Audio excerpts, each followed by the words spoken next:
beautiful people. My name is Mami Pizzas. Welcome to my new TV show, Talk with Miss Pizzas.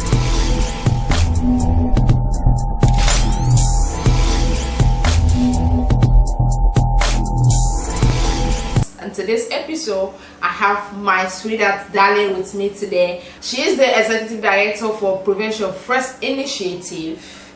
I've met her for going to 4 years now, and when it comes to gender-based violence, she is a specialist in that. Hi, Umu. Hi. Welcome to the show. Thank you. Can you please introduce yourself to the viewers? I am Umu Albata. My work is geared towards preventing gender-based violence, and we do that by promoting leadership, entrepreneurship, and we work with young people, we work with women from deprived communities, we work with schools. So basically we just work with people who are kind of more prone to being in a situation where they will undergo gender-based violence. So whether they are young or middle-aged or whoever they are, we work with them.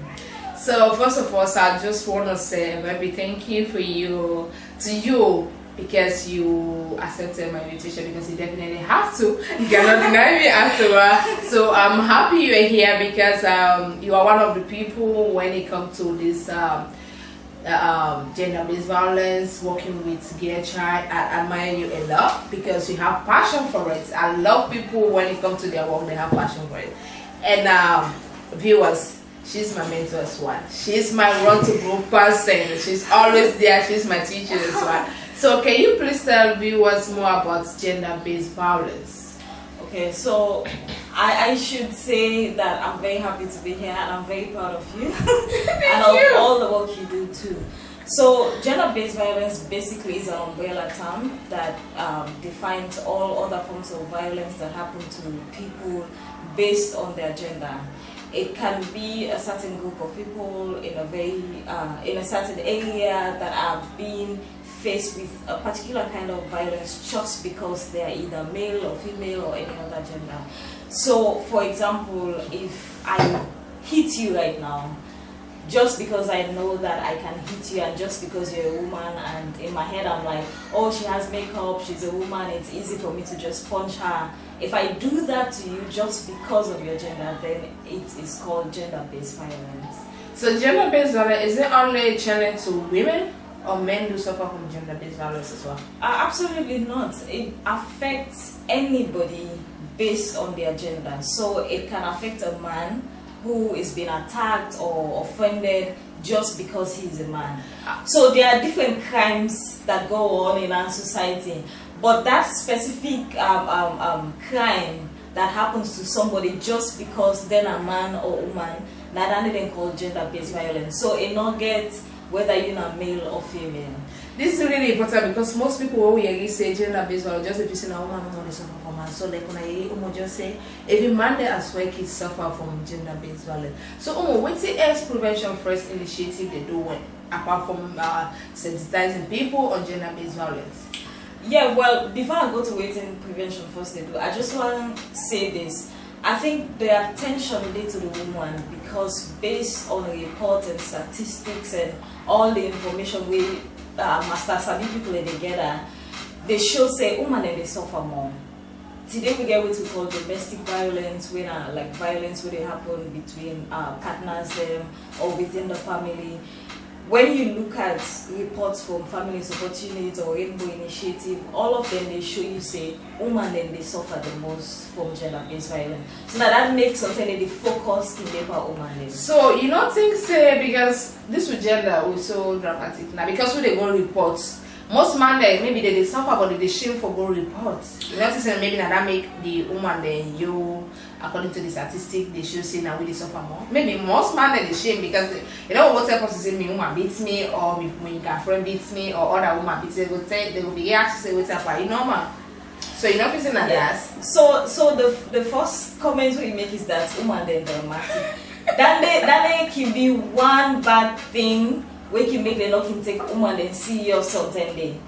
So that even can make something so woman can shy away and not go report to whether a family or police because of that one thing they wouldn't call stereotype. Woman then dramatic, or woman as you touch and half so this don't happen. It make like this year so a big thing, you know, for even touch and self like waist or like body, it make as if a big thing. All they have 15 and they lead to gender-based violence. Man there of course they report.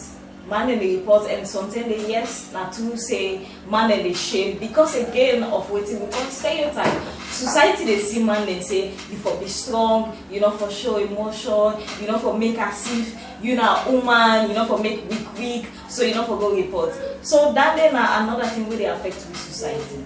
Stereotype where they look woman say na so woman for day, woman na this woman for do, na so for waka, na so for day, man na so for day, enough for make like woman, enough for make so. So basically we don't see woman there as weak people them, and we don't see man there as people that we for be strong. And the way we don't define strong, it's very dangerous because somebody they feel for cry and they not cry, it not mean say strong or. The family I already come on. So viewers, like I say, you see what I was saying, I'm a teacher. She's cool when it comes to this. As I be somebody, the only way a girl knows that they talk about when I say is when it goes talk as a GBV. That's the only way that they knows that they talk about. I will tell you the post after the show anyway. So and you ask about waiting yeah, so waiting as prevention fresh initiative they do apart from gender-based violence sensitization. Well, first of all, we not just focus on one gender because we believe say the one most important reason we make gender-based violence continue that the fact that people don't get correct information on gender-based violence. So we not just focus on one gender in as much as we recognize the fact that woman and girl became then and they suffer from this the most. We also focus on man and boys then.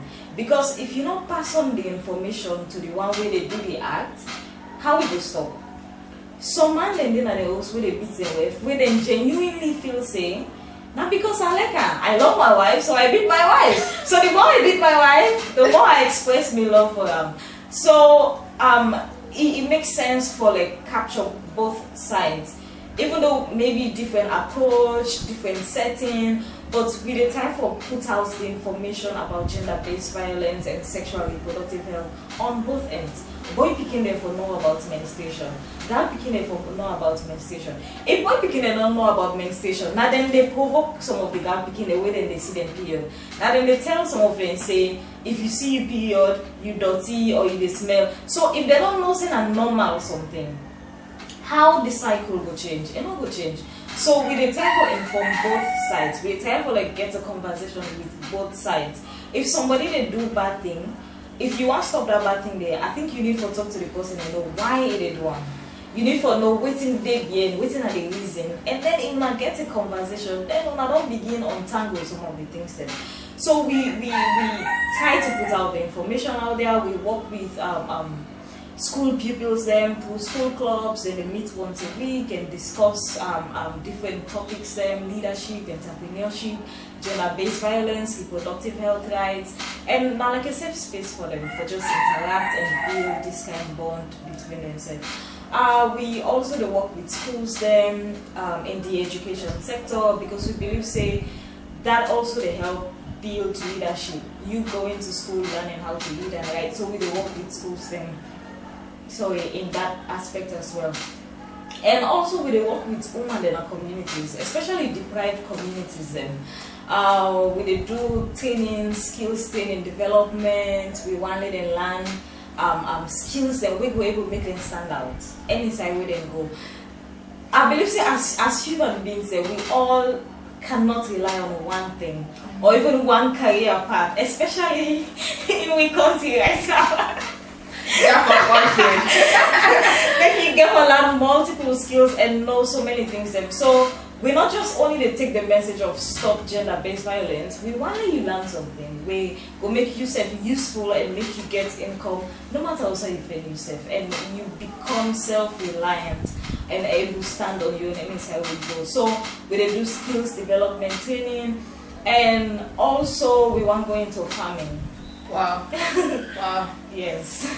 Because food now one important thing we will all need, right? Yeah. Yeah. So we want to empower the woman then for able to farm and produce food for the country. You know what? I actually admire Una a lot for one thing. To be specific, is working on the mindset of people. Sometimes they see people then waiting, they try to do something just about the one for see results. You understand? But when you work on the mindset of the particular person, you understand? It will not exactly why in it for doing or why in not need for doing. If you just can't say this one not doing, like but you don't work on a mindset for let you know say if you do this it really bad, make you feel like inside and say okay if I do it bad, you just push up to and say no this one you not for doing. So when they work on the mindset of those kids, that's the one thing where I admire a lot because they actually know say from when they're small and they don't like when they say catch them young, yeah. Where they don't know so okay where if you not boy picking where they get menstruation and this involved and this pain they go through. Trust me, when that boy they grow up to my again marry, and know where in website I say I'm on my period, and know exactly how it feels and go. That means like most guys they don't even know how it feels or how to treat their wife or their girlfriend then when they're on the cycle because they have no idea. But when they work on the mindset, that's something which I really like. For the past, how long Prevention First Initiative done into existence? Well, me don't be into advocacy for close to 10 years now. Yes. We found Prevention First Initiative in 2019. So before I was volunteering and working with other NGOs. GBB.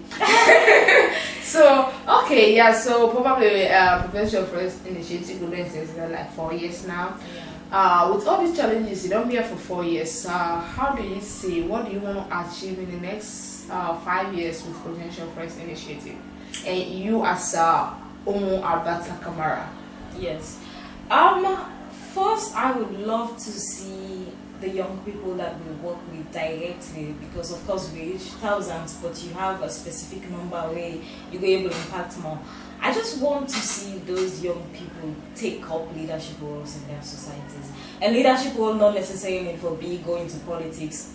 Going to politics, it is good, but it's not necessarily going into politics. I always tell people the title is not the thing. The action that you put in, the work that you put in is the thing.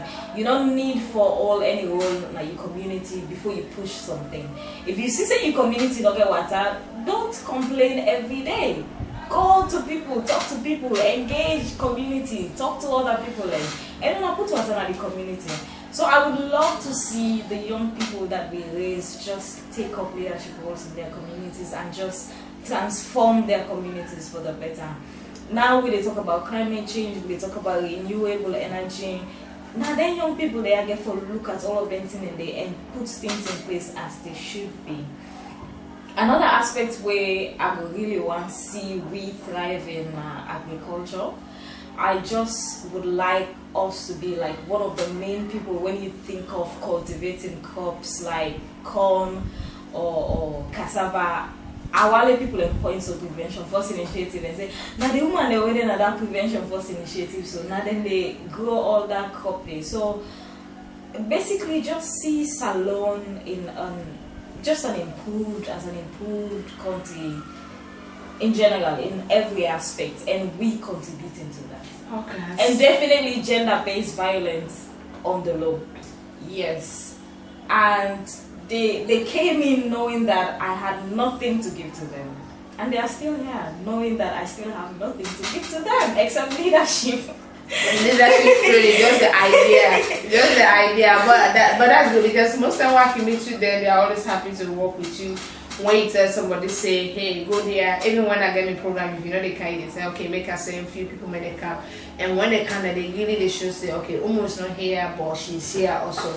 They will make sure that they put in all the energy, the idea, and everything for push through. So I'm not saying it's not about the money, it's about what you like. Make her they say the one thing that they appreciate on our side is when we work on the mindsets of the people. So because you don't work on the mindsets, even when you send them out there, they are ready to do the work. It's not about what they get, it's about what they give out to people, which is really, really cool. And I want to commend you and you team in behalf of that, because I don't work with them. I think like 2 times where Umu don't send them over, they are always ready to push when you say, hey, this is what I want. They make sure they do it for you the right way and the way Umu will like it as well. So like we say, funding are the problem, challenges, people are not being supportive. What is somebody out there? There's a viewer out there that want to like give us support to you. How can they reach you? Do you have any social media platform? Do you have contact number? Do you have email that you want people to know what is somebody want to reach out to you? Sometimes it's not about funding coming with money, but maybe idea or someone want to join your team. Yes, of course, we welcome all the help we can get, whether any kind of resource at all.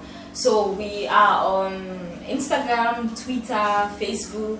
Just check for Prevention First Initiative.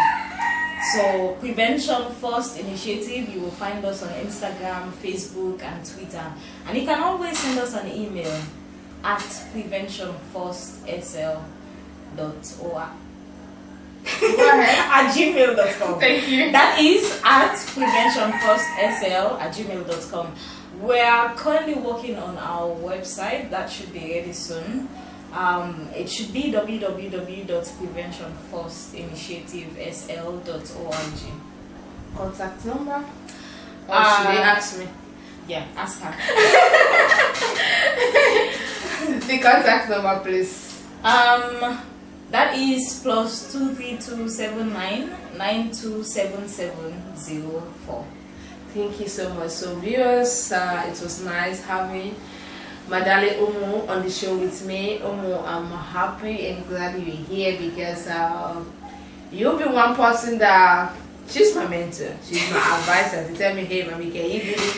And one thing I don't like about her is like she'll get an idea, be like, it will be good if you do this. What about you? It's always me that have to do it. What about you? You bring in the idea and then you want me to do it. What about you? So that's one thing I like about her, because she like pushing people.